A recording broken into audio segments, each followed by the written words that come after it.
Hello, good afternoon, everyone. Just a quick one today. It's Gen Con week, and I just wanted to discuss what interesting trend in terms of kind of system that's being released in the last few months, um, um, which is that 2E math, that's Dungeons and Dragons, not 5E math, has become um, the main D&D meta um, recently. Um, just this week, we've had a press release and presentation at Gen Con from the new D&D leadership where they say the game belongs to you, and they kept speaking about new. But they said that, well, the game is basically 5e compatible. It's compatible with all the books you have. So what's new? Why buy it if it's new? This does seem to be confused. I mean, in the last few years, we've had quite a lot of books and source material, even parallel systems like from Cobalt Press, which describe themselves as being 5e compatible. Now, are we talking about 5e compatible or 5.5e compatible? Because they're not the same. To have a balanced game, they up the power levels in the new player's handbook, they up the hit points and damage of many monsters in the accompanying monster manual. So, do you have to adjust? In which case, it's not compatible. It's a different game, however small the changes are. And of course, as we discussed in our last video, there's still fundamental problems with 5e math. So I think the flood of 5e compatible material seems to be subsiding. There's been very few released. Nimble is one, but I think that if you look at its mechanics, it fundamentally nails itself to a sinking ship in that its mechanics are innovative, but if you have the hit point bloat discussed in our last video of 5e, then it's not really compatible. As I think it self admits it's in its source box. It's an illusion. 5e compatibility is an illusion. It's a different game. As we discussed in our last video in some detail, 5th edition and has a major hit point bloat compared with all previous editions, apart from 4th edition, which had a ridiculous hit point bloat, and that leads to slow combat. There's many other reasons for slow combat in 5th edition, as we discussed in our last video. So I think what we're seeing is more and more games going for 2e math. The 2e scaling of hit points broadly. Um, um, I'm talking specifically about hit points here, and I think, as I said in the last video, the benchmark is the 2nd edition because it was the tidying up of the 1st edition, and some monsters such as giants saw a much needed boost.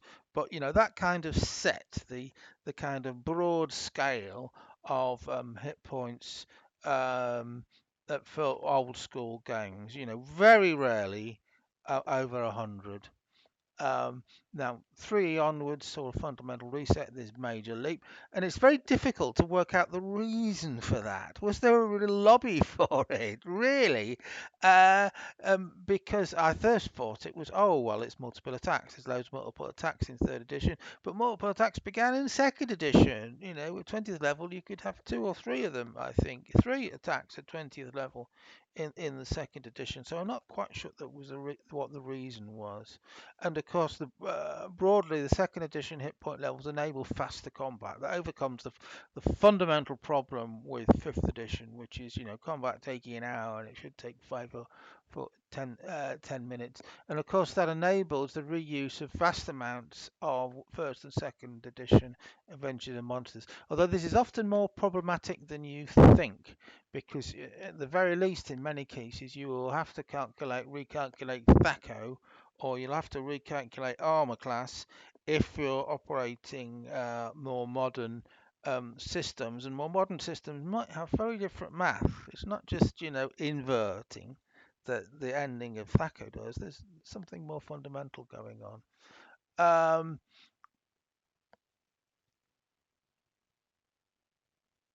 and so what we're seeing now is more games using the second edition and OSR HP levels than fifth edition, and you're having um, um, many source books, broadly assuming, okay, you're using OSRs, such as bestiaries and so on. Fewer games are advertising as 5e compatible, um, but it's a problem because in the second edition, unlike the third edition, there's no rules for making monsters.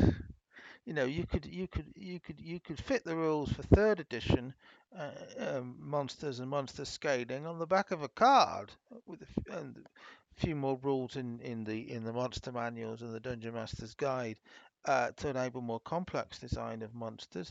But there aren't any in second edition or first edition, and not even Shadowdark has them. So, you know.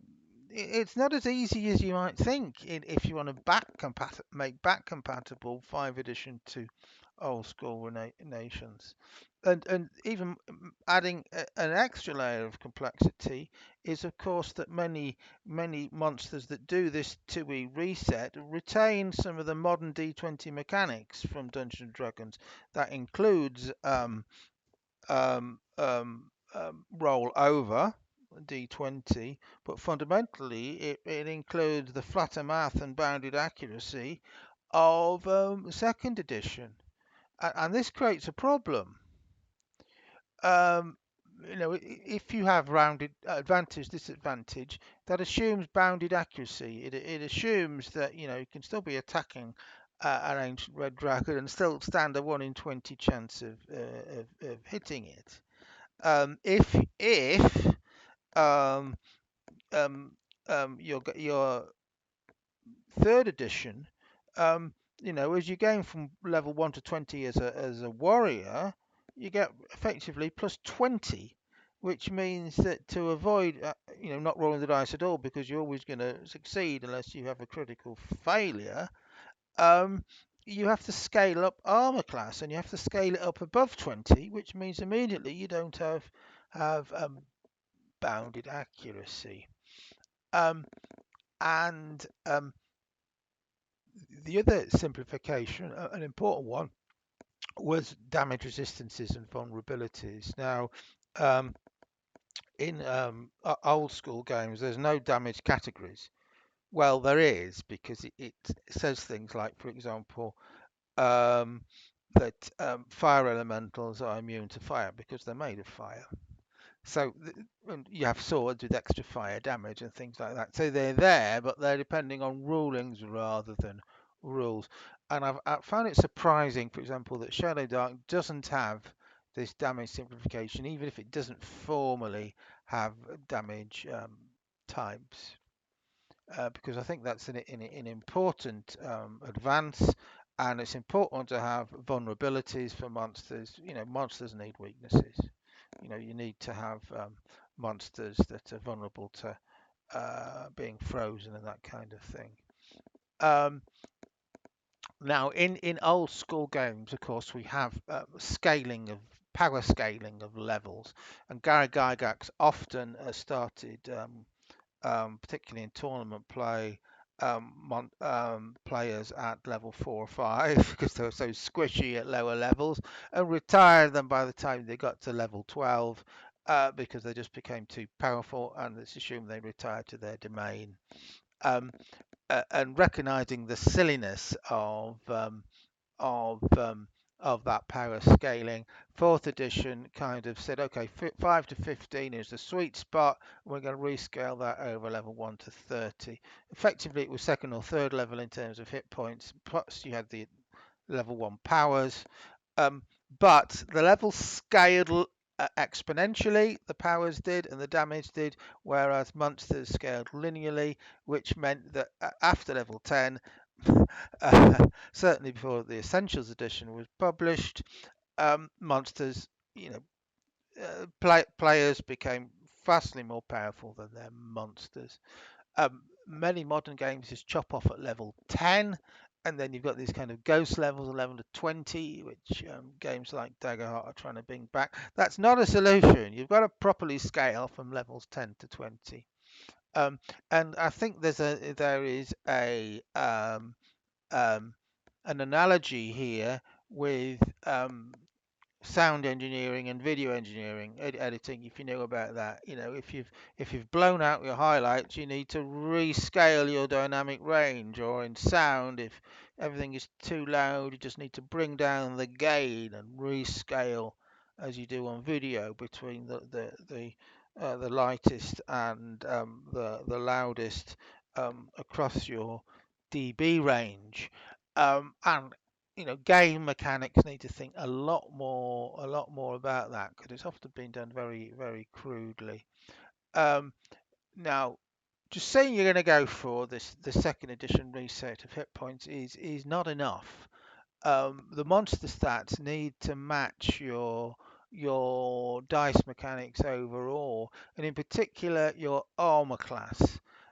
If you're using a game with bounded accuracy, flat math, such as Shadow Dark, you need to scale down your armor class. Um, Now there are is problems in that we're now beginning to see kind of modules that are said to be Shadow Dark compatible, which aren't, such as Deathbringer with its Death Dice, which is equivalent of adding 1.25 per level up to level 10. So that's even more powerful than Pathfinder and second edition for fighters, one plus one per level chances to hit.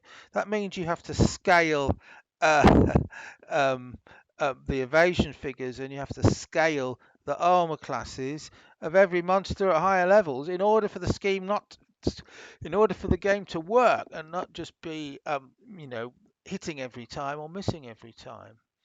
I've noticed in Shadow Dark as well, many monsters have a very different assumed power level than in second edition. For example, ogres were one step above gnolls in first or second edition. You might have a couple of them taking on a second or third level party. Now an ogre is a seventh level monster, one of the most powerful monsters in the game. And similarly, orcs. I mean, orcs had were not bad hit points. In second edition, third edition, fourth edition, they had 42 hit points, but they have four in Shadow Dog. They're a one-hit wonder. You hit them once and they're dead. Where's the threat level with orcs? I mean, in the graphics for first edition, they were drawn as pigs. That's because Donald Sutherland, the artist, wrote a description in the monster manual that the orcs are pig-headed, because he meant they were stubborn. He didn't mean they had heads of pigs. So we have loads of miniatures from that era of little piggy orcs. And in my own game, I make them into a separate species, smell orcs, and the bigger orcs have more hit points. And then you have orogs, which are kind of like the Urukai, meaty, genetically engineered super orcs. So I mean, it's not as simple as you might think. It's just taking your bestiary entry and transferring it over to a second edition level. You need to look at how the whole game works, and either go for bounded accuracy and flat maths or not. I mean, I have my own preference, but to some extent, I don't care. A game without flat math Pathfinder is perfectly playable and consistent in some ways because it doesn't have bounded accuracy. It just makes it slightly harder for the DM in terms of skill set to get the balance level right in terms of the level of threat against your players. So in terms of what's the way ahead? Well, firstly, I think we need to recognise that second edition is becoming the new meta, and we need a more consistent approach to monster making and, importantly, conversion. We need to set down what are the assumptions of the game, and how do you make a monster at challenge rating da da da da da. That's missing. It's hidden in Shadow Dark, and and codify what is included and what is not included and what's explicitly rejected in the D20 resolution system. Um, and I think it's fixable if you look at um, if you look at Deathbringer, for example. I think with a few tweaks, it can be its dice mechanics can be made consistent and usable, but then it's no longer Shadow Dark compatible. You can either have one or you can have the other. I think we need to include certain Powered by the Apocalypse innovations, such as degrees of success, and that's a win-win, easy to do. Abstracted distances,